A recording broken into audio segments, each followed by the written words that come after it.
करिए और हक के साथ खड़ा होइए। तादाद की चिंता मत कीजिए। आपके दिमाग में बैठा दिया गया है कि किसकी संख्या ज्यादा है, कौन भाजपा को हराएगा, तादाद किसकी बड़ी है।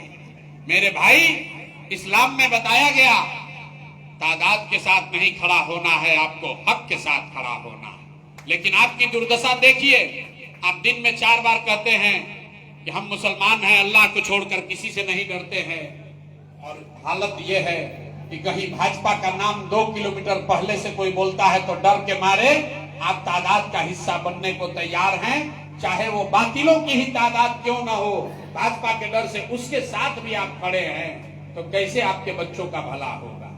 ये बात आपको जनसुराज बता रहा है। अगर तादाद की चिंता की गई होती तो इस्लाम तो शुरू ही नहीं होता। इस्लाम को शुरू करने वाले तो 2 ही लोग थे, तादाद तो उनके खिलाफ थी। उन्होंने तादाद की चिंता की होती तो इस्लाम नहीं बनता। और इस्लाम को मानने वाले लोग आज सुबह से शाम तक खाली तादादे का चिंता कर रहा। कौन भाजपा को हराएगा, कौन भाजपा को हराएगा। मेरे भाई, एक बार अपने मन से भाजपा का डर हटाइए और अल्लाह के नाम पर एक बार हक के साथ खड़े होइए, अपने बच्चों के साथ खड़ा होइए, उनके साथ खड़ा होइए, जो सही आदमी है उसके साथ खड़ा होइए। आपके हदीस में, सही मुस्लिम, सही बुखारी में लिखा गया, हर मुसलमान का ये फर्ज है आपको अपने बच्चों के साथ इंसाफ करना है। ये हम नहीं कह रहे, ये तो आपके हदीस में लिखा हुआ है। हर मुसलमान को अपने बच्चों के साथ इंसाफ करना है। आप दिल पर हाथ रख के बोलिए, सीमांचल में जितने मुसलमान रहते हैं, आधे से ज्यादा मुसलमान ऐसे हैं जो चाह कर भी अपने बच्चों के साथ इंसाफ नहीं कर सकते। आपको कहा गया अपने बच्चों को अच्छा नाम दीजिए, उनकी तालीम और तरबियत कीजिए। आप अपने बच्चों को नाम तो दे पा रहे हैं, लेकिन उसके तालीम और तरबियत की जुगाड़ का व्यवस्था नहीं है। लेकिन भाजपा के डर से लालटेन में किरासन तेल बनकर जले जा रहे हैं। मेरे भाई, अगर लालटेन में किरासन तेल बनिएगा तो याद रखिए, जलिएगा आप, जलेगा आपका और आपके बच्चों का भविष्य, और रोशनी होगी किसी दूसरे के घर में। इसलिए अभी तक आपके पास विकल्प नहीं था, अब आपके पास एक मुकम्मल विकल्प है।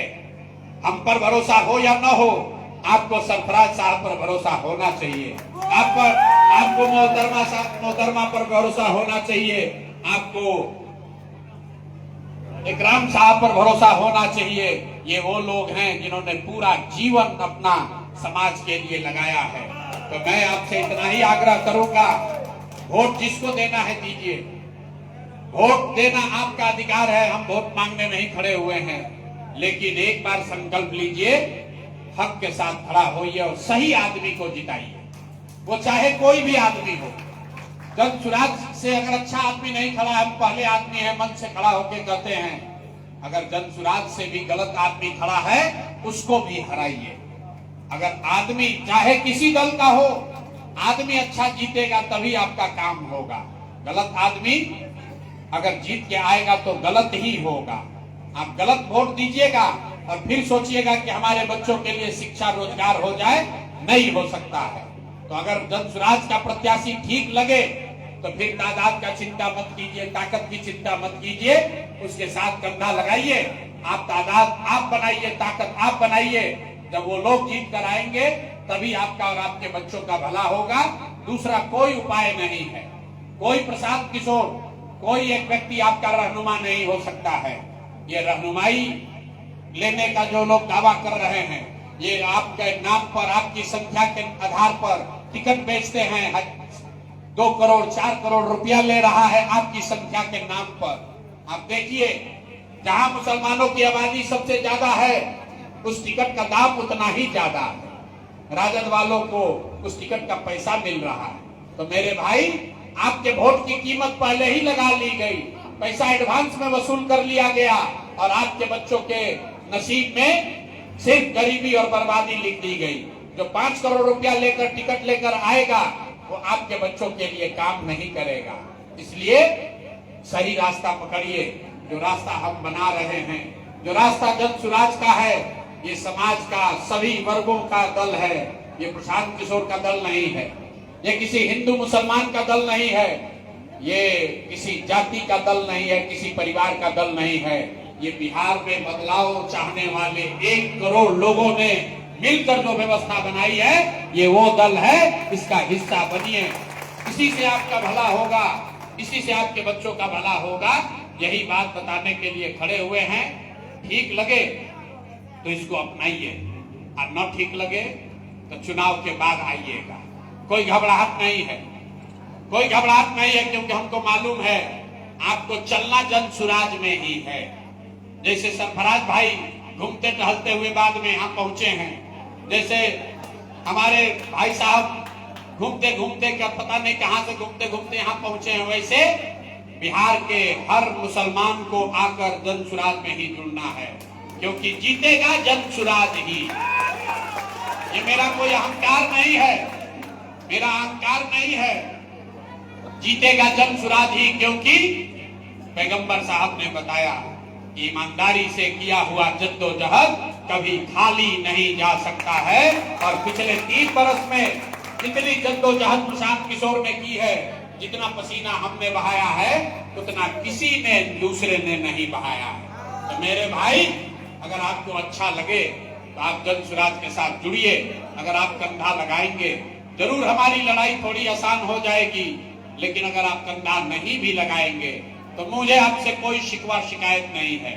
याद रखिए, जीतने के बाद आएंगे और फिर आपको निमंत्रण देकर अपने साथ लेकर चलेंगे। लेकिन अगर अभी आपने कंधा नहीं लगाया और जीत कर आए तो जीतने का हर्जाना वसूलेंगे। हम शाकाहारी आदमी हैं, जब जीत कर आएंगे तो आपके घर में अररिया में आकर आपसे सेवई भी खाएंगे और आपके साथ आपको लेकर आगे चलेंगे, क्योंकि हमारी लड़ाई बिहार की लड़ाई नहीं है। ये शुरू हुई है बिहार में, लेकिन हमको आगे तक जाना है। आप कंधा लगाइए। जब गांधी आए यहाँ, गांधी ने चंपारण का आंदोलन किया। चंपारण के आंदोलन से देश आजाद नहीं हुआ, चंपारण के आंदोलन से देश आजाद नहीं हुआ। चंपारण के आंदोलन से देश को वो हथियार मिला जिसका नाम है सत्याग्रह। एक बार जब लोगों को पता चल गया कि ये वो हथियार है जिससे अंग्रेजों को हराया जा सकता है, तो पूरे देश में चंपारण आंदोलन के मॉडल पर ही काम हुआ।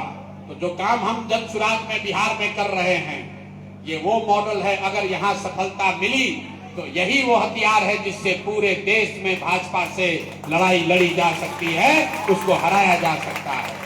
यही वो पौधा है, विचार लोहे को लोहा काटता है। जिस भाजपा से आप लड़ना चाहते हैं वो विचारधारा आधारित व्यवस्था है। अगर उसको हराना है तो आपको विचारधारा आधारित व्यवस्था ही खड़ी करनी पड़ेगी। जोड़ तोड़ करने से, गठबंधन महागठबंधन बनाने से कुछ नहीं होने वाला है।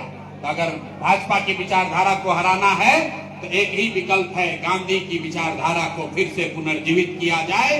जहां मुसलमानों की चिंता हिंदू करें और हिंदुओं की चिंता मुसलमान करें, तब जाकर समाज में सही बात बनेगी। यही प्रयास है जन सुराज का।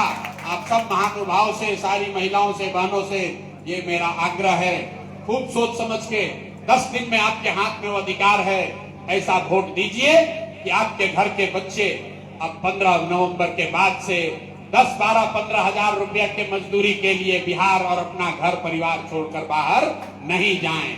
जन सुराज ने एक ही वादा किया है, बाकी चीज छोड़ दीजिए, बाकी चीज हो या ना हो, लेकिन अगर जन सुराज की व्यवस्था बनी तो 15 नवंबर के बाद से आपके बच्चों को, आपके शौहर को, आपके घर परिवार के लोगों को, युवाओं को 10-12 हजार रुपया के मजदूरी के लिए बिहार छोड़कर बाहर नहीं जाना पड़ेगा।